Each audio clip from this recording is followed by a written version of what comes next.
Welcome to the Diva Details. Welcome to the Diva Details, where bold, confident women embrace life unapologetically. From love and sex to wellness and reinvention, we keep it raw, real, and powerful. No filters, no limits. Just fearless conversations to help you thrive. Let's dive in with Diva Mia and Diva Cat.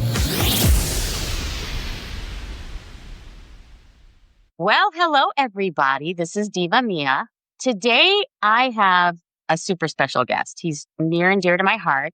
He's a friend that I met in college a while ago. We reconnected recently, and I got to hear his story. I thought that his story will touch other people's heart as well, because it's so amazing what he's gone through and how he's come out of it the other side. He's become such an amazing person, and I think you'll agree that his story will touch your heart and touch your soul. He is a twice cancer survivor from Hodgkin's disease. He first got Hodgkin's disease when he was 23. He survived it, and then he survived it again. Everyone has a little bit of a different journey, but I thought his would be an inspiring story nonetheless.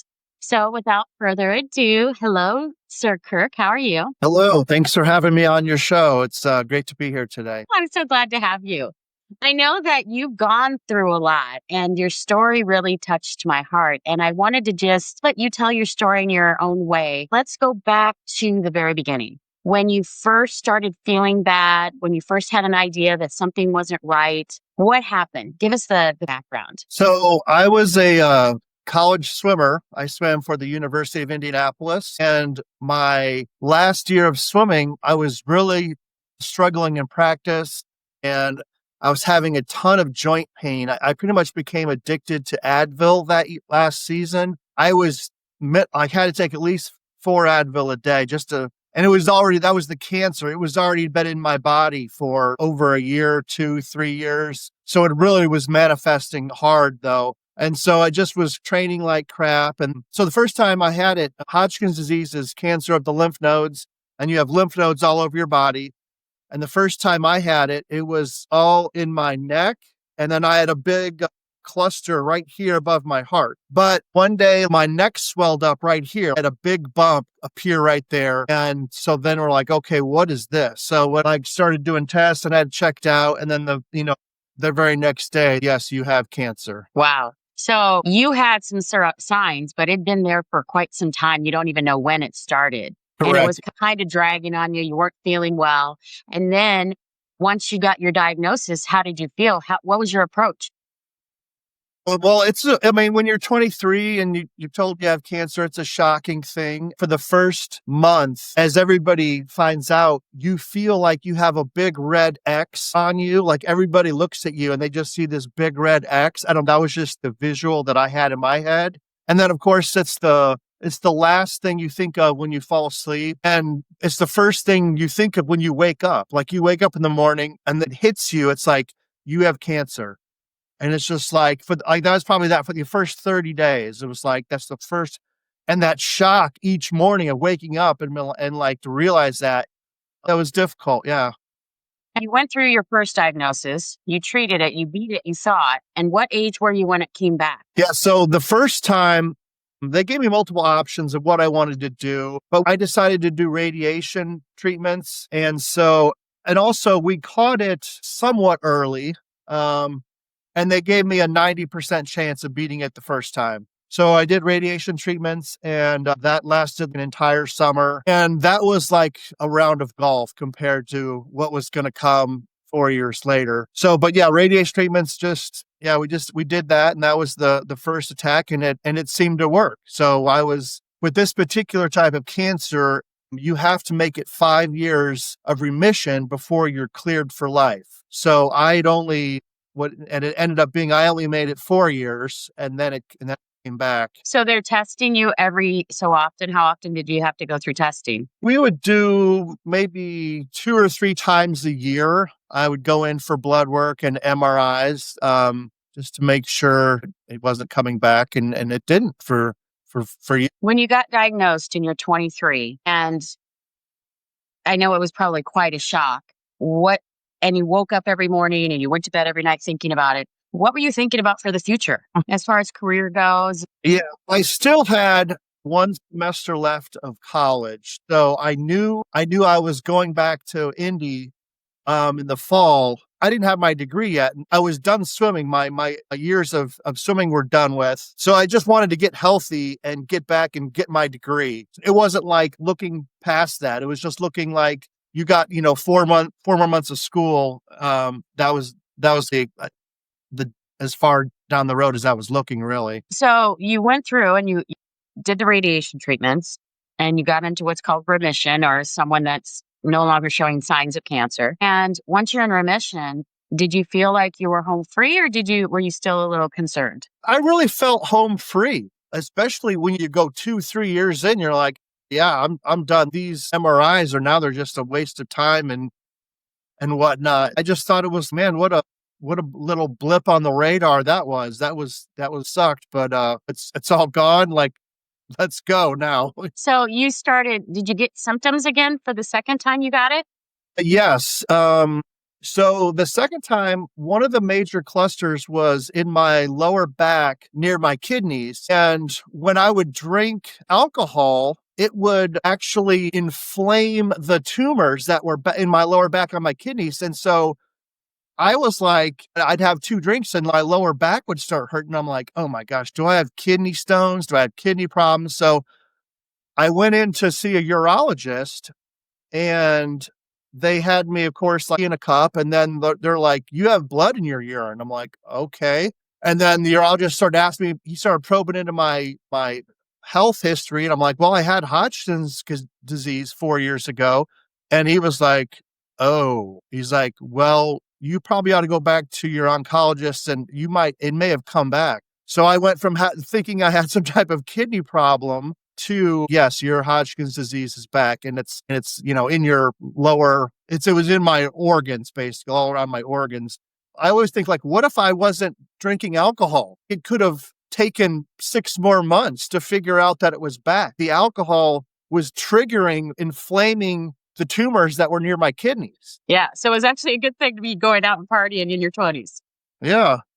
Yeah. So gin and tonics may have saved my life, because it alerted me much earlier than that was the thing. Like, why am I having lower back pain when I have a drink? Yeah.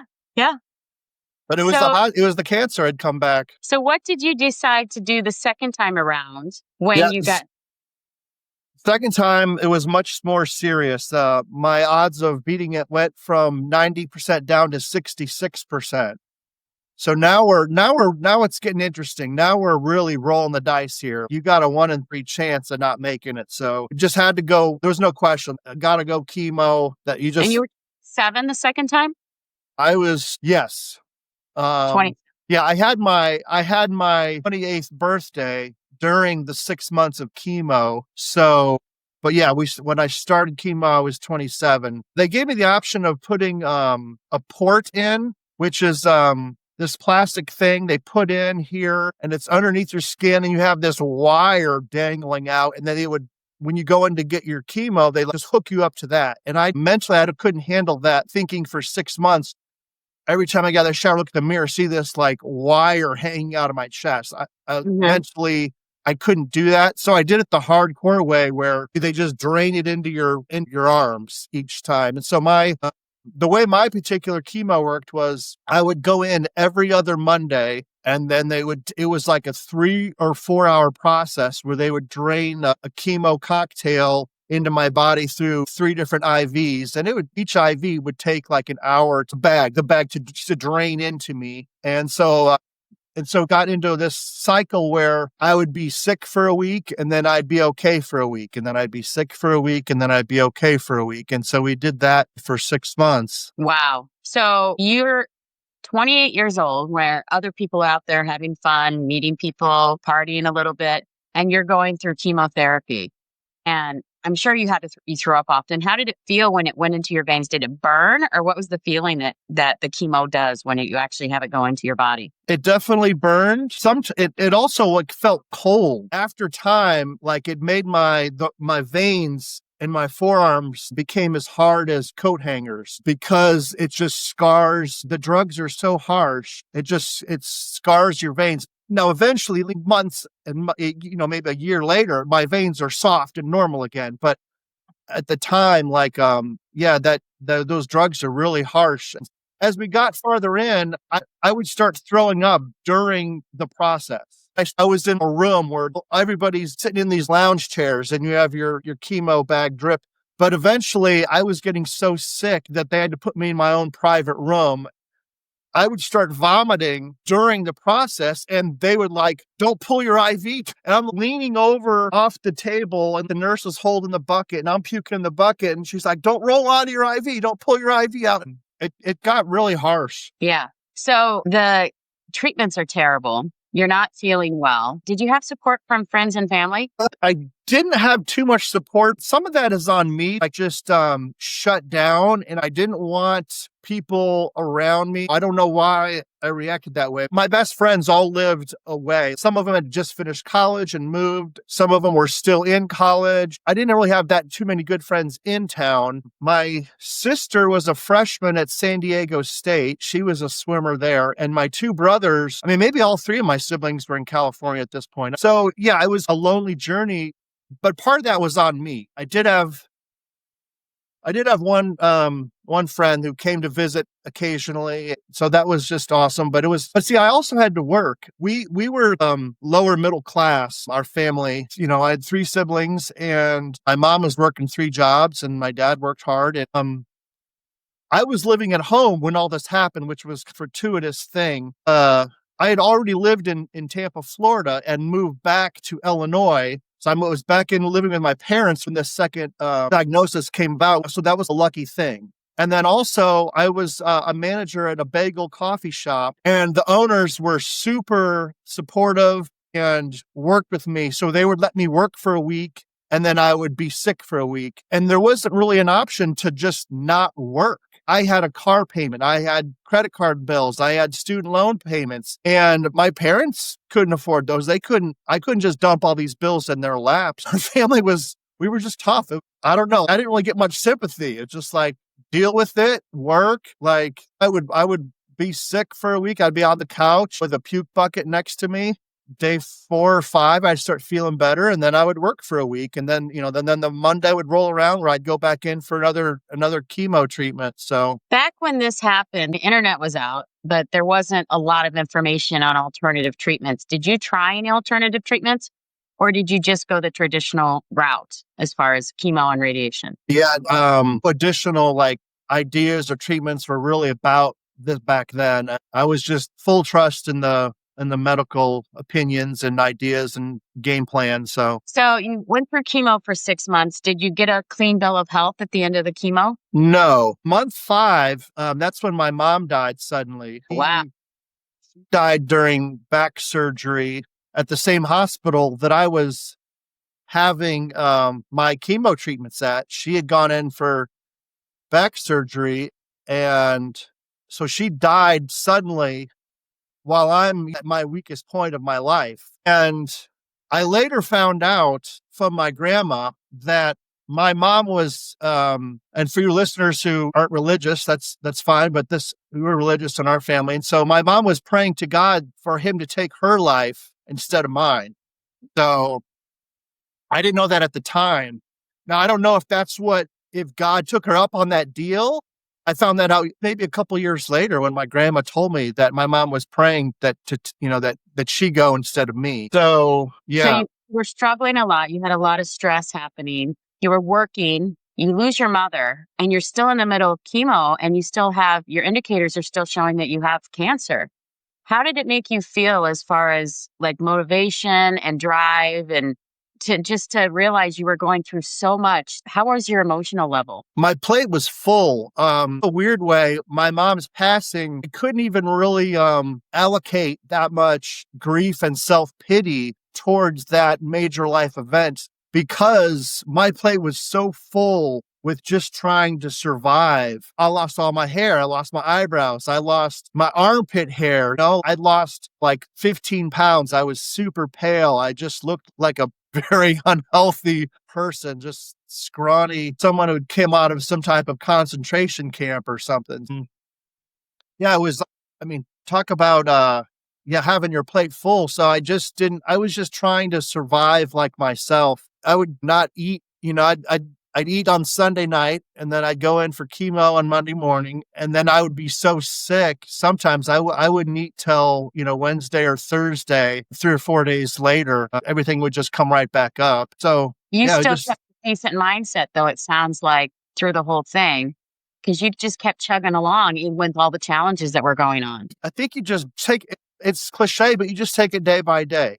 You're like, okay, what do I have to do today? And like, if it was a Monday and going in to get chemo, like you break and then you break that down and okay, I got to do this hour is mostly just laying around being sick. And so you just trust that things are going to work out. It was good then to go into work and like feel like normal. That was like to go in and work and be around my staff and my coworkers and stuff. That was a really good work environment to have. And I think I was meant to have that job during this time. Did the job provide insurance for you? No, unfortunately, I was not on any health insurance, but the hospital wiped out all of my medical debt as a good faith gesture for my mom dying. I'd racked up like $80,000 in medical debt, and they're like, well, we're gonna just wipe that under the rug since your mom died, without them really admitting they did anything wrong. It was just good faith gesture. You don't owe us anything because your mom died here. Separate medical procedures. Yeah, no health insurance at the time, but that worked out. Do you think that there was a medical fault that caused the death, or is that what your thought process is? Yeah, there was she was complaining of knee pain, and that was she had a blood clot in her knee. And they should have checked that out better before they put her under, because when they put her under for the back surgery, that's what triggered the movement of that blood clot. It went into her lungs and she just went into cardiac arrest right there on the operating table. Gotcha.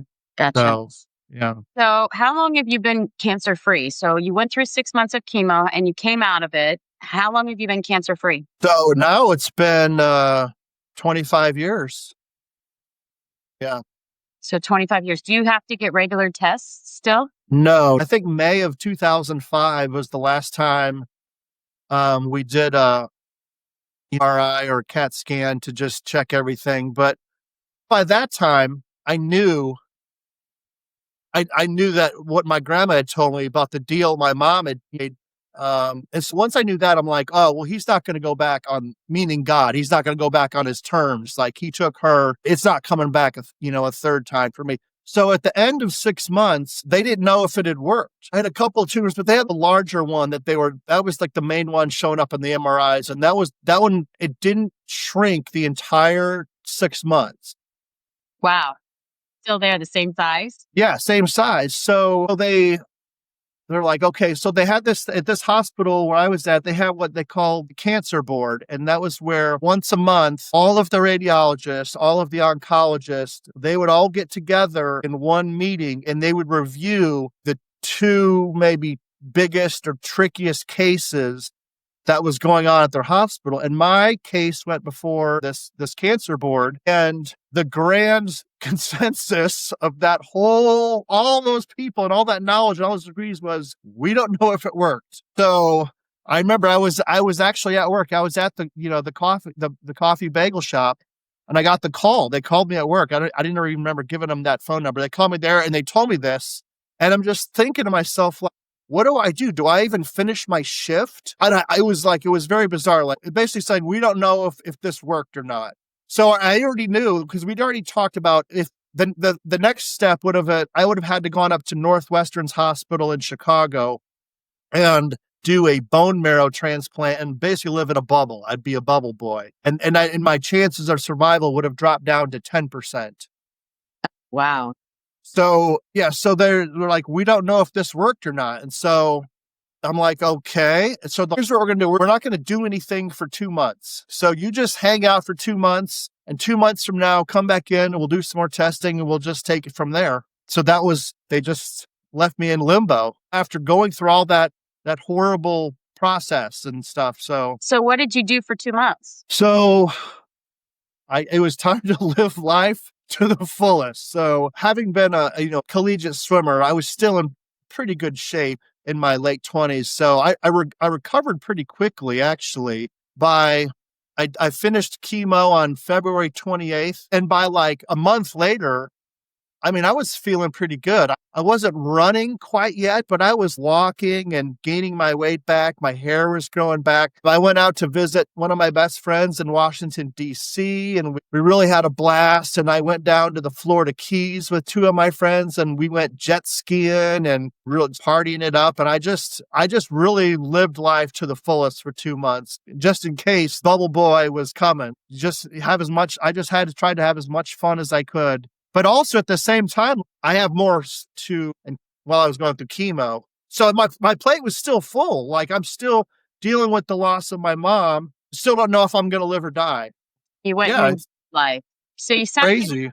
Surrendered to the process and just went and had fun. Yeah. I mean, just in case it was my last go around.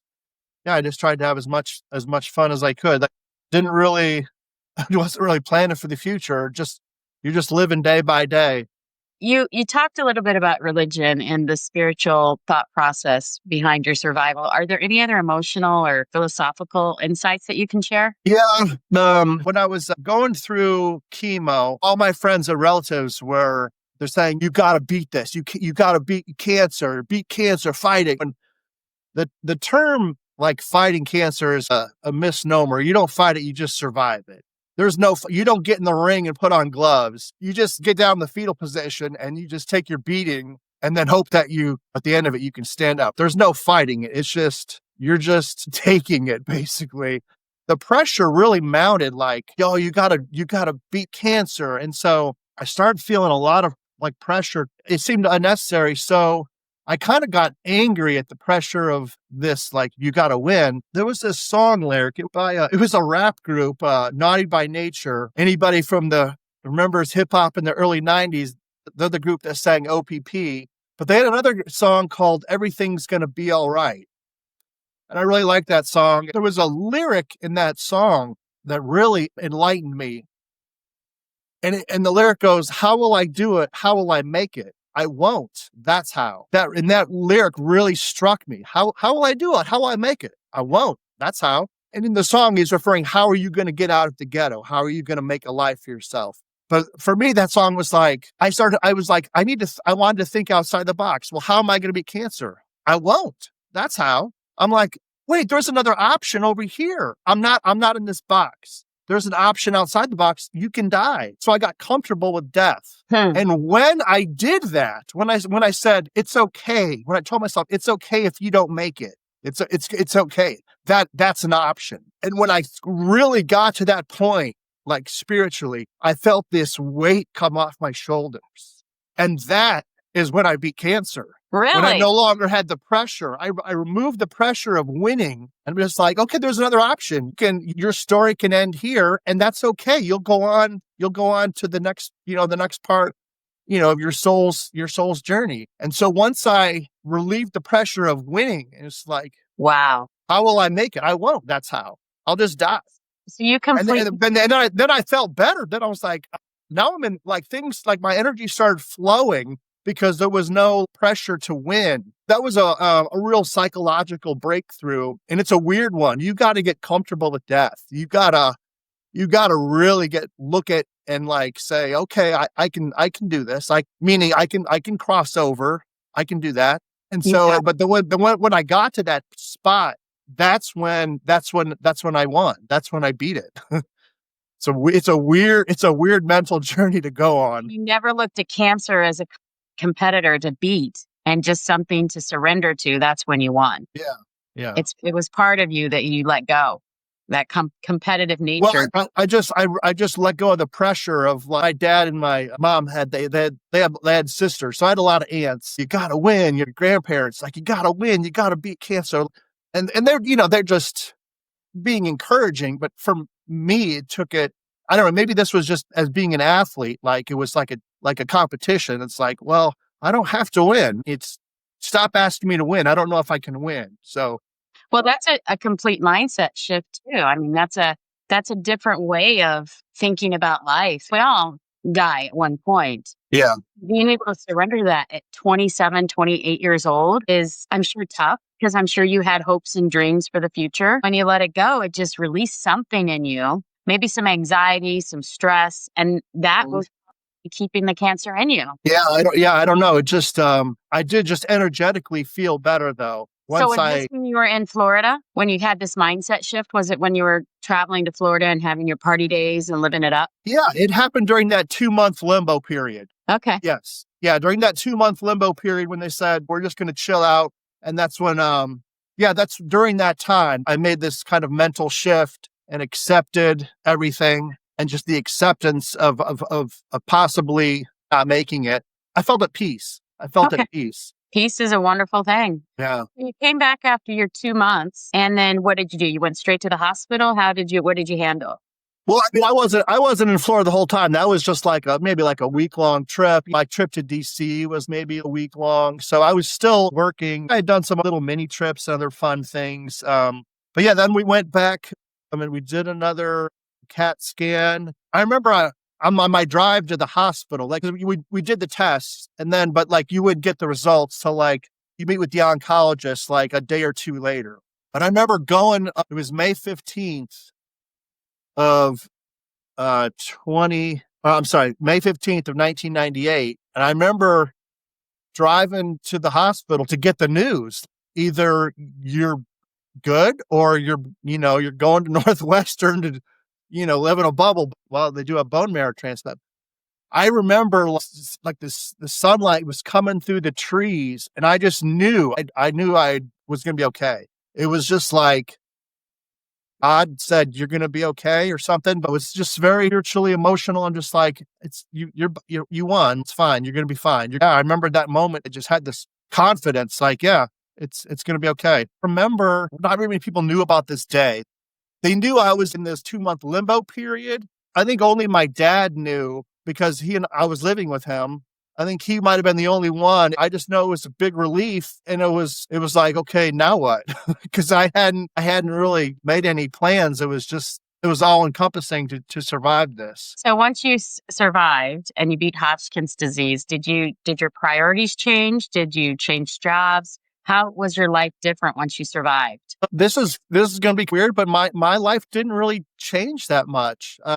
I didn't. I was like waiting for like this, I don't know, new look on life and spiritual awakening and appreciation. I didn't get that, but I think I'm kind of weird that way. I think that is not the normal thing that happens to people. But it was just I'm just being honest. That was just me. It was just it was completely awful. Like, okay, what's next? Yeah. That's okay. Honesty Yeah. is wonderful. Yeah. So now that you've survived Hodgkin's disease, you're in remission for 25 years or so.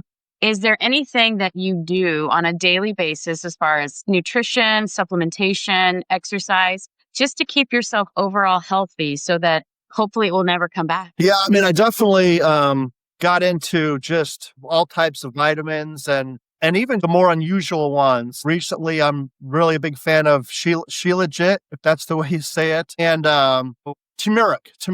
As far as just like one thing the first time I had it when I went through radiation, I had a large cluster literally right over my heart. And so they would put these lead like pads to protect my lungs, but they couldn't protect my heart because the radiation is point specific for those of you not familiar. So they're radiating my neck and my chest, but there was no way to block my heart because all the tumors were right above it. And so my heart took a lot of radiation. And so ever since, for the past 25 years, I try and run once a week. And that's just like, it's non-negotiable. I don't care if it's hot outside, cold outside, if you're tired, whatever. Like I don't miss my weekly run. And that's because I want to keep my heart strong, because I'm always worried that somewhere down the road, that radiation will come back. I don't think it will, but I mean, that's just one thing I do is just keep my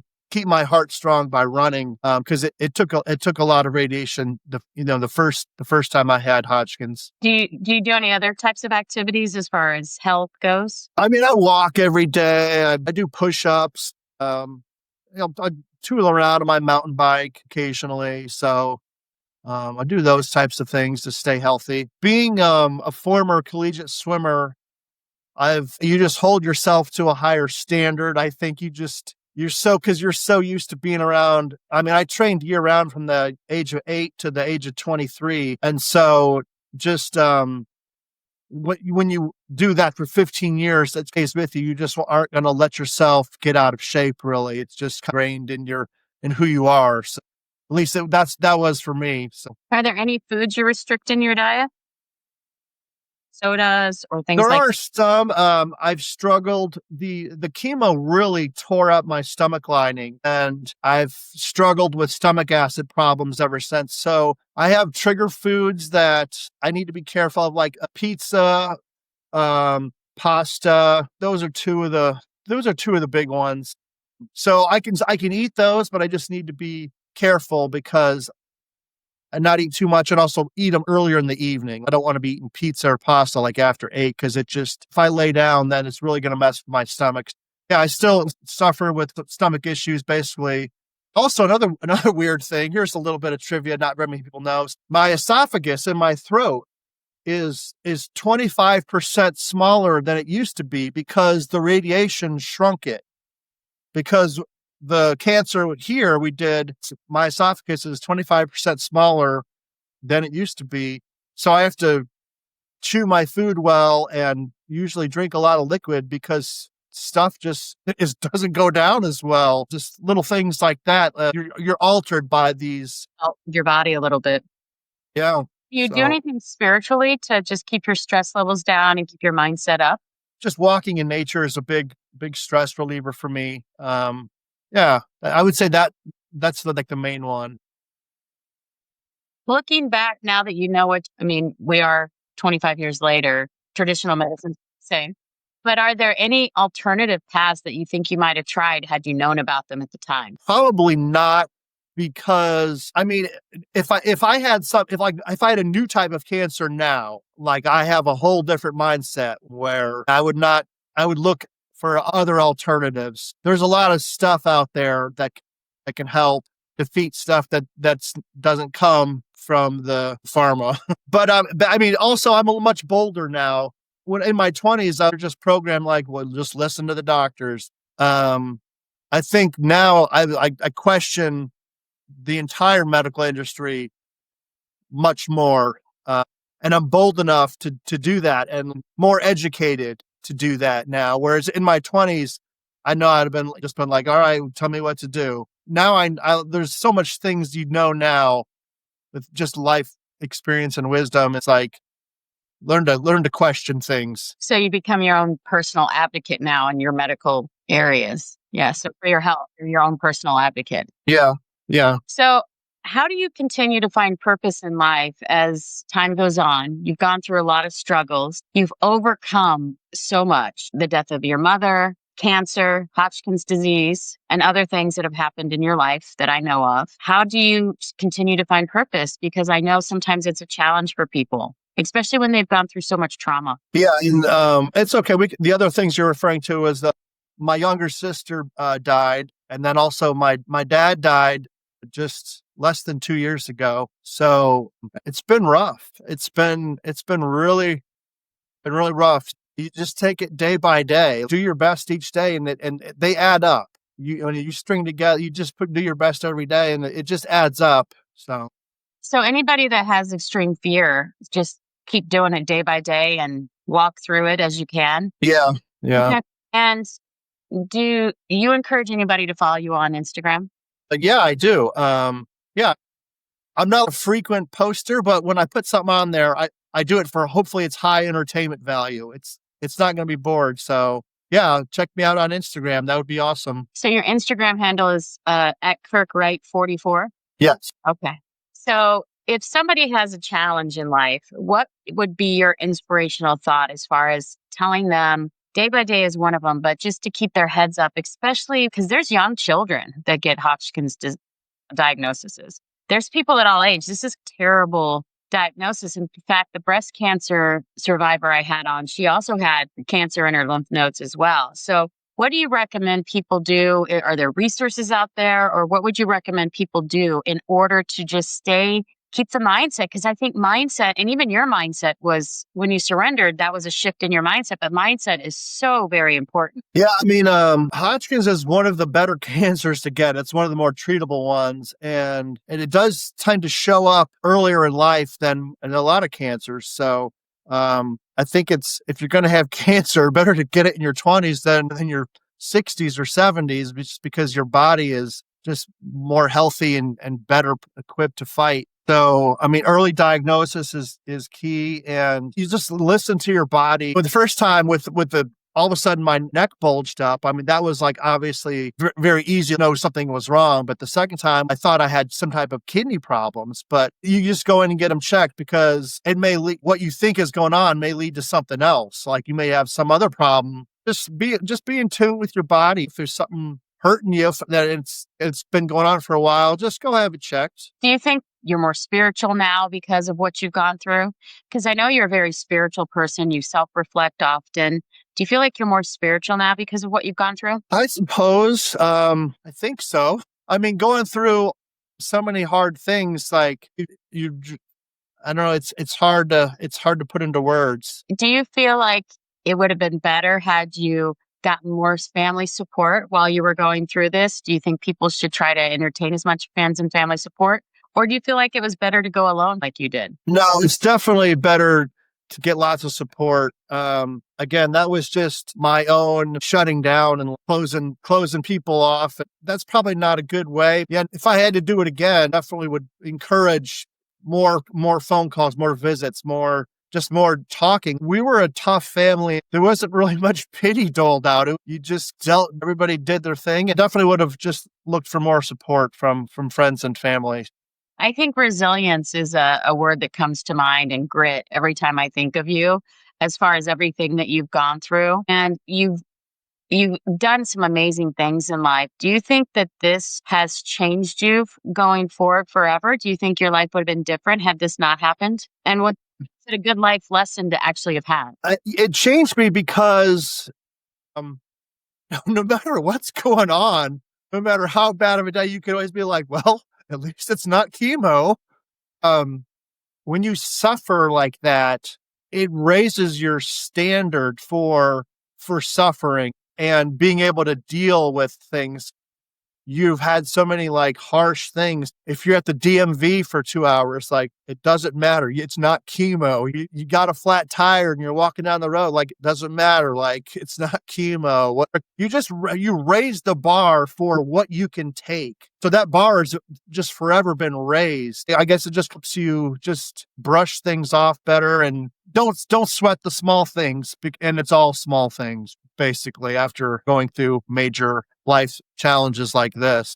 You know, it's funny. You say it's not chemo was your tagline in your mind. And I found that people that survive difficult situations, when I was going through a difficult situation, mine was, I would always say, you know what, someone else somewhere else has it harder than me and they're still surviving. I can do this, is what I would always say to myself. But everybody that survives and gets through tough situations and comes out better on the other side, they always have a tagline. And yours is, at least it's not chemo.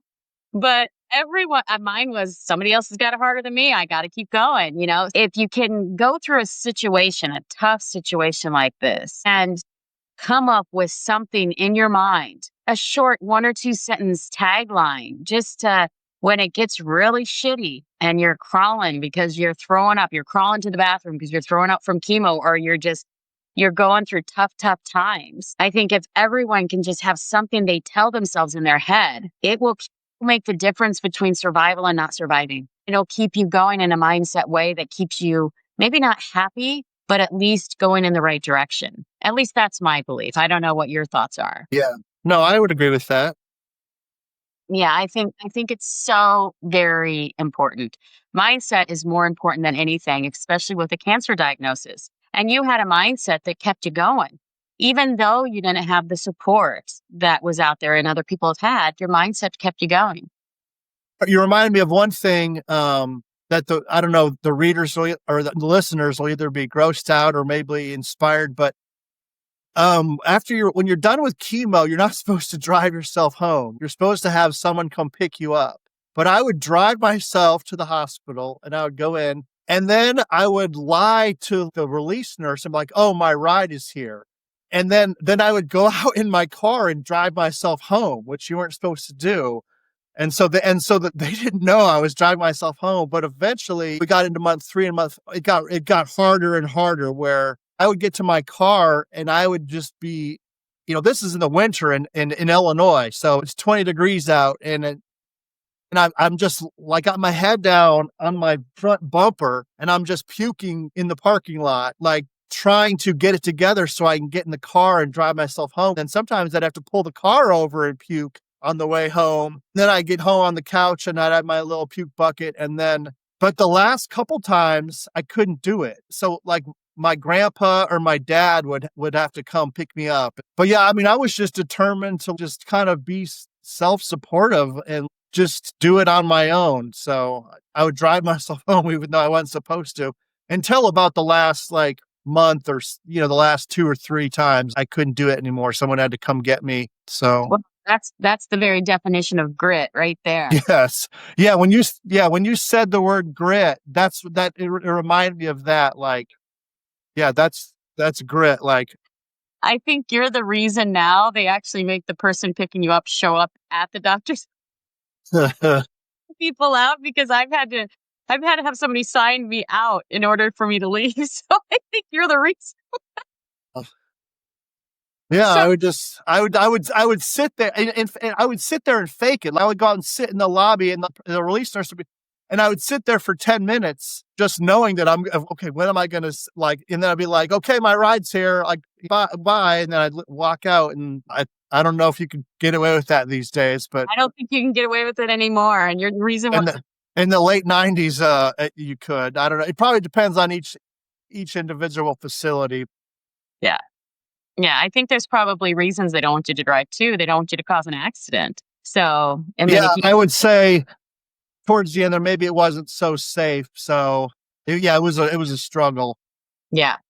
Do you do any probiotics I'm sure it destroyed your gut biome as well. Do you do any of that stuff to help your gut repair itself? Well, I have done like some, like a probiotic treatment where you order like a pack of like 30 pills or whatever, and you take them for 2 or 3 weeks. I've done that. I do, I drink kombucha occasionally, maybe like twice a month. I'll grab a bottle and drink that. That has a lot of probiotics in it. Yeah. Well, that'll help too. If you could leave today and just tell listeners that are listening to this one thing to think of, if they're going through a struggle like this, whether it's cancer or autoimmune diseases or something else that is very traumatic for them that they don't know if they can make it, what would it be? What would be your overall comment to them to just keep going since you're Mr. Grit and Mr. Resilient? I think it would just be, don't feel self-pity. Like, don't succumb to self-pity and like, woe is me and like, why me? And just get rid of that. Don't feel sorry for yourself. Because like you said, I mean, there's somebody in India that is only eaten, once in the past 3 days and living in a roach infested hut or something, there's people suffering all over the planet and they got it worse than you. So don't give into self-pity. Yep. Don't have a victim mindset. I think the victimhood mindset destroys more people. It goes hand in hand with that. Like, that's because that's just going to make you, that's not a good foundation which to build your internal fortitude. If you're just like, oh, why'd this happen to me? Poor me. Like you're building a weak foundation to start whatever process you're about to go through. Just don't feel sorry for yourself. All right. Well, I think everybody just keep your head up, come up with your own mantra and keep a positive mindset through the whole thing and you'll be okay. Even though there's going to be rough days and everybody knows it, just keep your head up. I think we covered it all, Sir Kirk. Is there anything else you want to? No, just thanks for having me on. It was, I've had an interesting life and lot of it hasn't been easy, but I'm here. So trying to make the best of it. I still think great things are coming my way. So, Well, it's been a pleasure, and I hope everyone has a wonderful week. This is Diva Mia signing off. Sir Kirk, I'm signing off. Thanks for listening to my story today, everyone. All right, take care, everybody. Thanks for tuning in. Like, subscribe, and drop a comment. We'd love hearing from you. Visit thedivadetails.com to connect. See you next week for more.